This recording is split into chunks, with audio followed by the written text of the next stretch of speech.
नमस्कार। आकाशवाणी जयपुर अजमेर से प्रस्तुत हैं प्रादेशिक समाचार।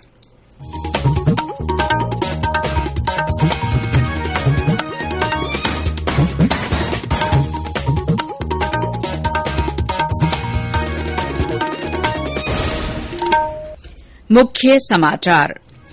प्रधानमंत्री नरेंद्र मोदी ने प्रधानमंत्री किसान सम्मान निधि से वित्तीय सहायता की 10वीं किश्त जारी की। भरतपुर के शहद उत्पादक किसान से बातचीत की।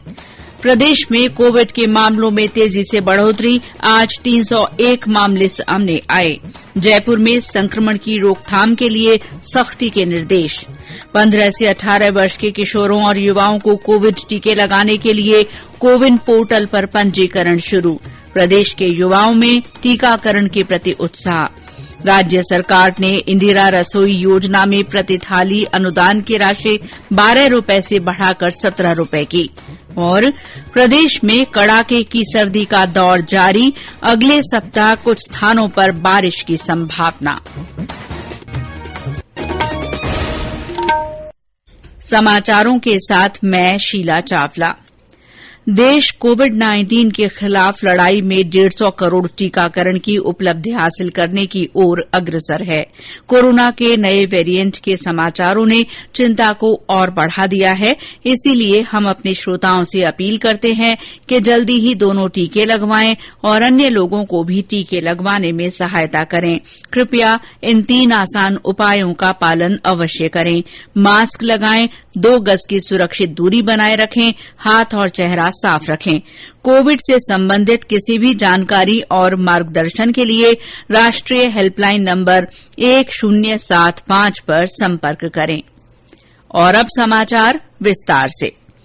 प्रधानमंत्री नरेंद्र मोदी ने आज वीडियो कॉन्फ्रेंस के माध्यम से प्रधानमंत्री किसान सम्मान निधि के अंतर्गत वित्तीय सहायता की 10वीं किश्त जारी की। इस किश्त के तहत 10 करोड़ किसान परिवारों के खातों में 20,000 करोड़ रुपए से अधिक की राशि सीधे भेजी गई है। श्री मोदी ने करीब 351 किसान उत्पादक संगठनों को 14 करोड़ रुपए से अधिक का इक्विटी अनुदान भी जारी किया। इससे 1,24,000 से ज्यादा किसानों को फायदा मिलेगा। इस मौके पर प्रधानमंत्री ने कहा कि उनके लिए ये गर्व की बात है कि नए साल की शुरुआत अन्नदाताओं के सम्मान से हो रही है। प्रधानमंत्री ने कहा कि पिछले 7 सालों में जैविक खेती और प्राकृतिक खेती सरकार की सर्वोच्च प्राथमिकता रही है। उन्होंने कहा कि छोटे किसानों को सशक्त बनाने के लिए किसान उत्पादक संगठनों के माध्यम से प्रयास किए जा रहे हैं। प्रधानमंत्री ने इस अवसर पर किसान उत्पादक संगठनों से भी संवाद किया। प्रधानमंत्री ने राजस्थान में भरतपुर जिले के किसान इंद्रपाल सिंह से भी बातचीत की और उनसे शहद उत्पादन तथा उसे बेचने की प्रक्रिया और केंद्र सरकार की ओर से दी जाने वाली सहायता के बारे में जानकारी ली। इंद्रपाल जी, आपके सामने बॉटल पड़ी है, किस चीज की पड़ी है? सर, हमारा शहद है और हमने शुरू भी किया है, लोकल मार्केट में बेच रहे हैं, पर जैसे ही प्रोसेस हमारे यहाँ लग जाएगी तो हम अपने शहद को प्रोसेस करा कर इन पूरे साधनों का इस्तेमाल करते हुए शहद को पूरे भारतवर्ष और विदेशों में भी पहचान दिलाने की कोशिश करेंगे, ऐसी आशा है हमें। देखिए, राजस्थान और गुजरात, हम 2 राज्य ऐसे हैं जहाँ पानी की किल्लत रहती है, लेकिन आपने हनी का उद्योग किसानों को जोड़ करके काम शुरू किया है, उससे मधु भी मिलेगा और बी वैक्स भी मिलेगा, उसकी भी बहुत बड़ी खपत होती है। तो मेरी तरफ से आपको बहुत बहुत बधाई।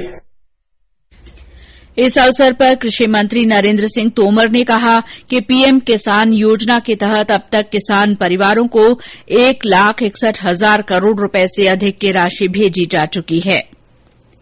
देश में कोविड के सक्रिय मामले एक बार फिर बढ़कर 1 लाख से अधिक हो गए हैं। पिछले 24 घंटों में देश भर से कोविड के 22,775 मामले रिपोर्ट होने के साथ ही कुल मामलों की संख्या बढ़कर 1,04,781 हो गई है। कल 8,949 रोगी कोविड से मुक्त हुए हैं। इस बीच देश में ओमिक्रॉन वेरिएंट के 1,431 मामलों की पुष्टि हुई है। इनमें से 488 रोगी संक्रमण मुक्त हो चुके हैं। प्रदेश में कोविड के मामलों में लगातार बढ़ोतरी हो रही है। पिछले 24 घंटों में राज्य में 301 नए मामले सामने आए हैं। इनमें सबसे ज्यादा 192 मामले अकेले जयपुर जिले में रिपोर्ट हुए हैं। जोधपुर में 32 लोगों में संक्रमण की पुष्टि हुई है। सक्रिय मामलों की संख्या 1247 तक पहुंच गई है। जयपुर में सक्रिय मामलों की संख्या बढ़कर 796 हो गई है। राज्य में आज ओमिक्रॉन के 52 नए मामलों की पुष्टि हुई है। इनमें से जयपुर में 38, सिरोही बीकानेर में 3-3, जोधपुर में 2 और अजमेर, सीकर तथा भीलवाड़ा में 1-1 नए रोगी पाए गए हैं। 52 व्यक्तियों में से 9 विदेश यात्रा से लौटे हैं, 4 व्यक्ति विदेश यात्रियों के कॉन्टैक्ट हैं और 12 व्यक्तियों ने अन्य राज्यों की यात्रा की है। 2 संक्रमित पूर्व में पाए गए ओमिक्रॉन के कॉन्टैक्ट हैं। राज्य में अब तक 121 व्यक्ति ओमिक्रॉन पॉजिटिव पाए गए हैं।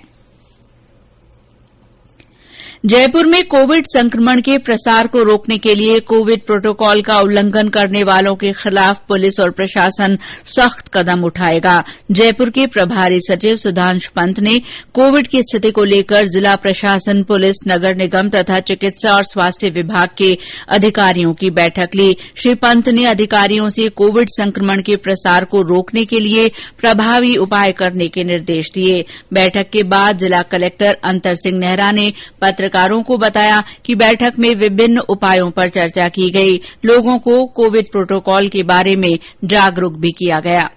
मुख्य रूप से एक तो सैंपलिंग का बढ़ाना, इस पर विशेष जोर दिया जाएगा कि अधिक से अधिक लोगों की सैंपलिंग की जाए। दूसरा सबसे इम्पोर्टेंट काम जो रहेगा, 3 तारीख से कोविड प्रोटोकॉल पूर्ण रूप से पालना कराने के लिए पुलिस तत्पर रहेगी और पहले की तरह जो माइक्रो कंटेनमेंट जोन्स बनाने की थी वो कार्रवाई भी सोमवार से जारी की जाएगी और उसमें बीट कांस्टेबल के माध्यम से पूरा होम आइसोलेशन को इंश्योर किया जाएगा। इसी प्रकार से जो आईईसी की एक्टिविटीज है उसको भी बढ़ाया जाएगा, जिससे लोगों को ये रहे कि कोरोना अभी भी है और उसको आईईसी के होर्डिंग्स के माध्यम से, पैम्पलेट्स के माध्यम से, नगर निगम में जो हुपर्स है के माध्यम से और इसी प्रकार से पुलिस डिपार्टमेंट के माध्यम से जागरूकता अभियान चलाया जाएगा। 15 से 18 वर्ष के बच्चों को कोविड टीके लगाने के लिए आज से कोविन पोर्टल पर पंजीकरण शुरू हो गया है। पंजीकरण के लिए स्कूल का पहचान पत्र या आधार कार्ड का उपयोग किया जा सकता है। इस आयु वर्ग के 6 से 7 करोड़ बच्चों को कोवैक्सीन की डोज लगाई जाएगी। स्वास्थ्य और परिवार कल्याण मंत्री डॉ मनसुख मांडविया ने 15 से 18 वर्ष के बच्चों के परिजनों से अपने बच्चों के टीकाकरण के लिए पंजीकरण कराने की अपील की है। प्रदेश में 15 से 18 वर्ष आयु वर्ग के किशोरों और युवाओं में वैक्सीन के प्रति उत्साह दिख रहा है। हमारे दौसा संवाददाता ने बताया कि जिले में सुबह से ही बच्चे वैक्सीन के लिए रजिस्ट्रेशन कराने में लगे हैं। बच्चों ने कहा कि वे पिछले साल से वैक्सीन का इंतजार कर रहे थे। हमको ये इंतजार था कि बच्चों को कब वैक्सीन लगेगी, इसलिए अब जब प्राइम मिनिस्टर ने अनाउंस किया है कि वैक्सीन 3 तारीख से स्टार्ट होगी लगना, तो बस हमें ये इंतजार था कि रजिस्ट्रेशन कब होगा और आज से रजिस्ट्रेशन स्टार्ट हो गया। हमने रजिस्टर करा लिया है। मुझे भी इंतजार था, तो आज टाइम आ गया है और मैंने रजिस्ट्रेशन भी करा लिया है। मैं चाहता हूं कि सबसे पहले 2 समय डोज में लगाऊं, इसलिए मैं रजिस्ट्रेशन की साइट बार बार चेक कर रहा हूं, तब अवेलेबिलिटी ओपन हो और मैं तब रजिस्टर कर रहा हूं। इस बीच झालावाड़ जिले में कोरोना से बचाव के लिए 15 से 18 वर्ष आयु वर्ग के बच्चों को वैक्सीन लगाने के लिए प्रेरित करने के उद्देश्य से आज विभिन्न स्थानों पर जागरूकता रैली निकाली गई। कोविड संबंधी राष्ट्रीय हेल्पलाइन नंबर हमारी वेबसाइट newsonair.gov.in पर उपलब्ध हैं। ये समाचार आकाशवाणी जयपुर अजमेर से प्रसारित किए जा रहे हैं। समाचार अभी और भी हैं, लेकिन पहले ये संदेश। चलो मिलकर एक शुरुआत करें, चलो एक फैसला आज करें, मास्क नहीं तो टोकेंगे, कोरोना को रोकेंगे, चलो एक इरादा करते हैं, चलो कुछ वादा करते हैं, मास्क नहीं तो टोकेंगे, कोरोना को रोकेंगे। समाचारों में आपका फिर स्वागत है। राज्य सरकार ने इंदिरा रसोई योजना के तहत प्रति थाली अनुदान की राशि 12 रूपये से बढ़ाकर 17 रूपये करने का फैसला किया है। सरकार के इस निर्णय से प्रदेश में संचालित 358 इंदिरा रसोइयों को 5 रूपये प्रति थाली अतिरिक्त अनुदान मिलेगा। लाभार्थी से पहले की तरह 8 रूपये प्रति थाली लिए जाएंगे। गौरतलब है कि इंदिरा रसोई का संचालन प्रदेश में 300 से अधिक सेवाभावी और एनजीओ द्वारा बिना लाभ हानि के आधार पर किया जा रहा है। केंद्रीय शिक्षा मंत्री धर्मेंद्र प्रधान ने आज से 100 दिन के पठन पाठन अभियान पढ़े भारत का शुभारंभ किया। इसका उद्देश्य विद्यार्थियों के सीखने के स्तर में सुधार लाना है। अभियान के तहत बच्चों में रचनात्मकता, शब्दावली और मौखिक तथा लिखित रूप से अभिव्यक्ति की योग्यता विकसित की जाएगी। बाल वाटिका के स्तर से लेकर 8वीं कक्षा तक के बच्चों को इस अभियान से जोड़ा जाएगा। लोकसभा अध्यक्ष ओम बिरला और रेल राज्य मंत्री दर्शना जरदोश 5 जनवरी को कोटा रेल मंडल के सोगरिया रेलवे स्टेशन का लोकार्पण करेंगे। इसके अलावा कोटा नागदा कोटा, कोटा झालावाड़ कोटा और कोटा बीना कोटा के बीच मेमू ट्रेन सेवाओं की शुरूआत भी की जाएगी। और अब मौसम। प्रदेश में मौसम के बदले मिजाज के बीच एक बार फिर से गलन भरी सर्दी से पारे में गिरावट का दौर शुरू हो गया है। बीते 3 दिनों में रात के तापमान में करीब 6 से 8 डिग्री सेल्सियस तक की गिरावट हुई है। फतेहपुर सबसे ठंडा स्थान रहा, जहां न्यूनतम तापमान 1.8 डिग्री सेल्सियस दर्ज किया गया। हनुमानगढ़ जिले के संगरिया में न्यूनतम तापमान 2.5 डिग्री सेल्सियस, चूरू में 2.8 डिग्री और करौली में 3 डिग्री सेल्सियस दर्ज किया गया। मौसम विभाग के निदेशक राधेश्याम शर्मा ने बताया कि अगले सप्ताह प्रदेश में एक और नया पश्चिमी विक्षोभ सक्रिय होगा। दिनांक 4 जनवरी को एक नया पश्चिमी विक्षोभ राजस्थान के कुछ भागों में एक बार फिर से सक्रिय होगा। इस सिस्टम के प्रभाव से राज्य के कुछ भागों में हल्के से मध्यम दर्जे की बारिश की गतिविधियां शुरू होगी। दिनांक 5 जनवरी को बीकानेर, जोधपुर संभाग, वहीं पूर्वी राजस्थान के अजमेर, जयपुर संभाग के कुछ भागों में कहीं हल्के से मध्यम दर्जे की बारिश की गतिविधियां जारी रहेगी। सिस्टम का असर 6-7 जनवरी को भी हल्की बारिश के रूप में देखने को मिलेगा। कुल मिलाकर कह सकते हैं कि जनवरी के माह में 4 जनवरी से पहला नया पश्चिमी विक्षोभ सक्रिय होगा। 6-7 जनवरी तक इस सिस्टम का असर देखने को मिलेगा। और अंत में मुख्य समाचार एक बार फिर। प्रधानमंत्री नरेंद्र मोदी ने प्रधानमंत्री किसान सम्मान निधि से वित्तीय सहायता की 10वीं किश्त जारी की। भरतपुर के शहद उत्पादक किसान से बातचीत की। प्रदेश में कोविड के मामलों में तेजी से बढ़ोतरी हो रही है। आज 301 मामले सामने आए हैं। जयपुर में संक्रमण की रोकथाम के लिए सख्ती के निर्देश दिए गए हैं।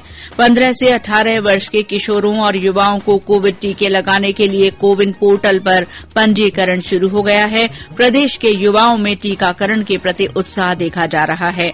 राज्य सरकार ने इंदिरा रसोई योजना में प्रति थाली अनुदान की राशि 12 रूपये से बढ़ाकर 17 रूपये कर दी है। और प्रदेश में कड़ाके की सर्दी का दौर जारी है। अगले सप्ताह कुछ स्थानों पर बारिश की संभावना है। इसी के साथ प्रादेशिक समाचार बुलेटिन समाप्त हुआ। नमस्कार।